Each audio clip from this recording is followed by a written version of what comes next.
हे दोस्तों, आज मैं आपको बताऊंगा एक की रीजन क्यों कुछ ही लोग बहुत अमीर बन पाते हैं और क्यों ज्यादातर लोग गरीब या फिर मिडिल क्लास रह जाते हैं। रॉबर्ट नाम का एक लड़का था जिसके दो बाप थे।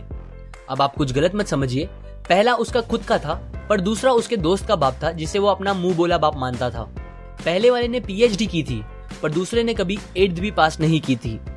दोनों बहुत ही स्मार्ट और हार्डवर्किंग थे पर दोनों की सोच बहुत ही अलग थी और दोनों रॉबर्ट को अलग अलग बातें सिखाते थे। पहला बाप बोलता था कि पैसा सारे फसाद की जड़ है, पर दूसरा बोलता था कि पैसा ना होना सारे फसाद की जड़ है।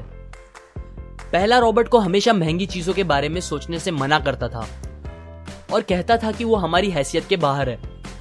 दूसरा उसे कहता था कि वो सोचे और अलग अलग रास्ते ढूंढे जिससे वो सारी महंगी चीजें खरीद सके। ये करने से उसका दिमाग तेज होगा और नए आइडियाज भी मिलेंगे। पहला उसे कहता खूब मेहनत कर, अच्छे से पढ़ लिख ताकि तुझे बड़ी कंपनी में नौकरी लगे और तू बड़ा इंसान बन पाए। दूसरा कहता था तू खूब पढ़ मेहनत कर पर खुद की कंपनी खोल ताकि तू खूब सारी नौकरियां लोगों को दे पाए। रॉबर्ट के पास एक एडवांटेज था, उसने अपने दोनों बापों को अपनी अलग अलग सोच के साथ बढ़ते और उनकी तरक्की देखी। उसने अपना दिमाग लगाया और अपने दूसरे बाप की बातें मानी और फॉलो की, जो कि बाद में मायामी फ्लोरिडा का सबसे अमीर इंसान बना और उसकी सिखाई बातों से उसने खुद करोड़ों कमाए, जबकि उसका पहला बाप जिंदगी भर गरीब रह गया। सबसे इंपॉर्टेंट बातों में से एक बात जो रॉबर्ट ने अपने अमीर बाप से सीखी वो थी फाइनेंशियल लिटरेसी, जिसका मतलब है एसेट्स और लायबिलिटीज के बीच का डिफरेंस जानना। अब आप गौर से सुनिए, ये नॉर्मल कॉमर्स में सिखाए गए मीनिंग से थोड़ा अलग है। रॉबर्ट ने काफी इजी शब्दों में उसका मीनिंग बताया है, जो कि कुछ ऐसा है।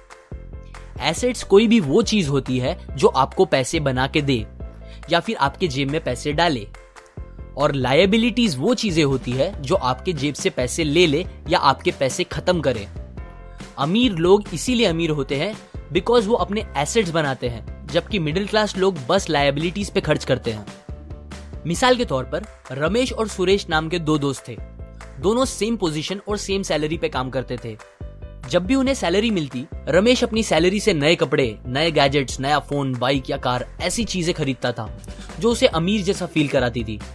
पर वो ये नहीं समझता था कि ये सारी चीजें लायबिलिटीज है जो उसके पैसे उससे ले रही है, ना कि बस जब वो उन्हें खरीदता है तब, बल्कि आगे भी मेंटेनेंस वगैरह के लिए, जिसकी वैल्यू वक्त के साथ कम हो जाएगी और ना ही वो उससे आगे कुछ पैसों का प्रॉफिट देगी। बट सुरेश ऐसा नहीं था। वो ये सारी चीजें नहीं खरीदता था जब तक कि उसके लिए बहुत जरूरी ना हो वो चीज खरीदना।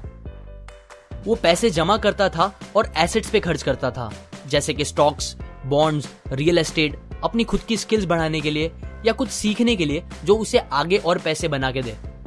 2 साल बाद सुरेश करोड़पति बन गया, जबकि रमेश वैसे का वैसा अपनी कम सैलरी को कोसता रह गया और कहता था कम सैलरी उसके मिडिल क्लास होने का रीजन है।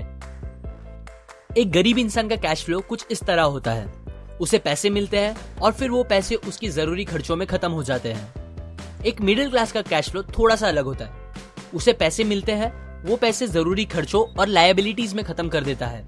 इसीलिए मिडिल क्लास और गरीब में ज्यादा फर्क नहीं है।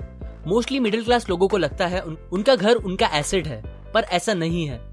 आपका घर आपको पैसे बना के नहीं देता अनलेस आप उसको भाड़े पे दो, जबकि अमीर लोगों का कैश फ्लो ऐसा होता है। उन्हें पैसे मिलते हैं, वो उस पैसों से अपने एसेट्स बनाते हैं पहले और फिर उससे बने पैसों से खर्चा करते हैं। इसीलिए वो अमीर होते जाते हैं क्योंकि उनके इनकम के सोर्स बढ़ते जाते हैं। अगर आपको अमीर बनना है तो ये बात याद रखिए अच्छे से। इस बात से फर्क नहीं पड़ता कि आप कितना कमा रहे हैं, बल्कि आप उन पैसों को कैसे और कहां खर्च कर रहे हैं, ये इंपॉर्टेंट है। आपको कंज्यूमर की सोच से बाहर आकर इन्वेस्टर की सोच अपनानी पड़ेगी। लोग कंप्लेन करते हैं उनकी खराब कंडीशन का रीजन उनकी कम सैलरी है और सैलरी बढ़ेगी तो वो आराम से रहेंगे, पर प्रॉब्लम ये है कि इनकम बढ़ने के बाद लोगों के खर्चे ज्यादा बढ़ जाते हैं, क्योंकि ज्यादा पैसे ज्यादा अच्छी चीजें खरीदने पे मजबूर करता है, जैसे कि एक बेहतर फोन, कार, घर, जो कि सब फिर से बस लायबिलिटीज है जो आपको कभी अमीर बनने नहीं देगी। ये बातें मैंने रॉबर्ट कियोसाकी की book rich dad poor dad से पढ़ी है, जो वो पहली बुक थी जिसने मेरी सोच चेंज की और बेहतर बनाई। अगर आपको ये बातें अच्छी लगी तो लाइक करें, अपने व्यूज कमेंट करें और फाइनली सब्सक्राइब करें। मैं आपको ऐसी काम की बातें जो मैंने दुनिया के कुछ सबसे समझदार लोगों से सीखी है शेयर करूंगा, जो आपको सक्सेसफुल बनने में मदद करेगी। और आखिर में थैंक्स फॉर वॉचिंग।